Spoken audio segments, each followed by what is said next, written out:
There is a moment in every operating room when the surgeon says the one word every terrified body has been begging to hear.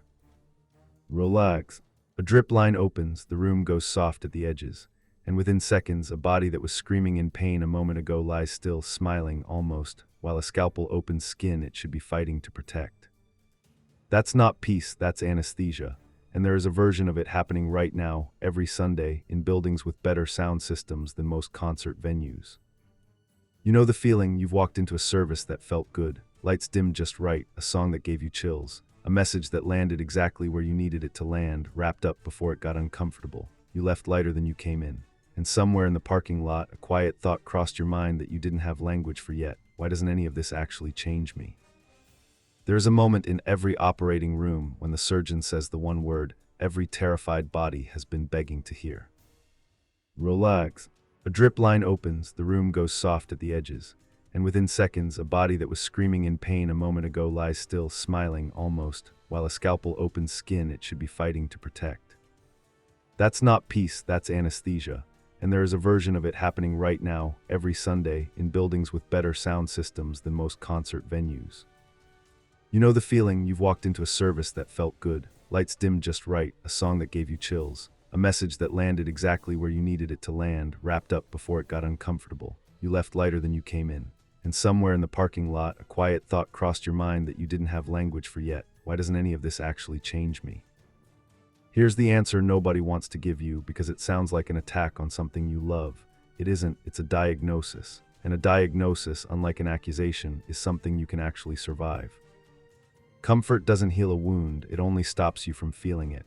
And a body that stops feeling a wound doesn't stay safe, it stays unaware, right up until the moment the damage is too deep to reverse. Stay with that for a second because this changes everything that follows. In anesthesiology, there's a specific danger doctors are trained to watch for. It's not that the patient feels pain during surgery, that's expected and managed. It's that the anesthesia can mask a complication underneath the sedation, internal bleeding, a dropped oxygen level. The body is in genuine danger, and the very thing keeping the patient calm is the same thing preventing anyone from noticing until the monitors start screaming. A thriving church can be under the exact same sedation, not a dying one, a thriving one, attendance climbing, giving increasing, a stage that looks like a network broadcast, and underneath all of it, a congregation that hasn't felt the weight of its own sin in years, not because the sin left, but because the nerve that used to register it has gone quiet. This is where it gets uncomfortable, so let's not rush past it. There's a neurological principle behind why this happens, and it has nothing to do with faith, it's just how the brain works. It's called tolerance, the same mechanism that makes a first cup of coffee feel like a jolt and 100th cup feel like nothing. The brain adapts to repeated stimulation by needing more of it just to register the same response. Give it enough repetition, and eventually even the strong stuff barely registers at all. Now apply that to a room engineered service after service to produce a feeling, a swell in the music at the exact right beat, a story arc in the sermon built like a movie trailer, lighting cues timed to the emotional peak. None of that is evil on its own. But a soul fed on manufactured feeling the same way a brain is fed on caffeine will eventually need a bigger dose just to feel anything, and when the actual presence of God shows up, quiet, unscheduled, uncomfortable, it won't register at all. It'll feel like less, not more, because it doesn't match the dosage the room has trained you to expect. That's the trap, not apathy, tolerance disguised as maturity. You start calling it just where I'm at spiritually, instead of what it actually is, a nerve that's been sedated so consistently it forgot how to fire. And here's the part that should genuinely unsettle you. Pain in a body isn't the enemy. Pain is the alarm system doing exactly its job. The people who are in the most danger in a hospital aren't the ones screaming, they're the ones with nerve damage severe enough that they can't feel a burn happening to their own skin. Ask any burn ward nurse what the most dangerous patients are, and they won't say the ones in agony. They'll say the ones who don't notice the wound at all, because by the time it's found, infection has already set in. Conviction works the same way in a soul. That uncomfortable tightening in your chest when you hear a hard truth, that flicker of guilt you'd rather scroll past, that's not the problem. That's the last working nerve you have left. The moment that stops firing is not the moment you've arrived. It's the moment you should be the most afraid because the silence isn't evidence of healing. It's evidence the signal has been cut. There's something else medicine understands that theology rarely borrows, and it might be the most unsettling piece of all. Patients who lose a limb often report still feeling it. A hand that isn't there anymore still itches. A leg that's gone still aches on a cold night. Doctors call it phantom sensation, the nervous system generating a feeling of presence where there is only absence. A soul can do the same thing. You can sit in a service, sing the words, lift your hands, and feel something that resembles reverence so closely you'd swear it was real, while the actual capacity for conviction has already been amputated by years of sedation. Phantom peace feels exactly like peace. That's what makes it dangerous. It doesn't announce itself as absence. It performs presence so convincingly that even you are fooled.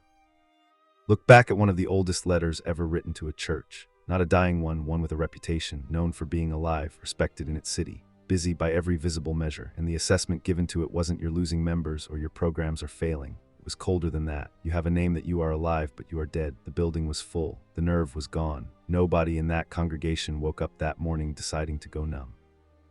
It happened the way anesthesia always happens, gradually, comfortably, one dose at a time, until stillness felt indistinguishable from peace.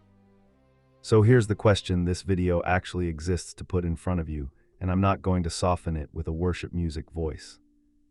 When was the last time something in a service made you genuinely uncomfortable, not offended, not annoyed by the sound levels, but convicted in the old sense of the word, the sense that means a light got turned on in a room you'd been keeping dark? If you can't remember, that's not a small thing to shrug off.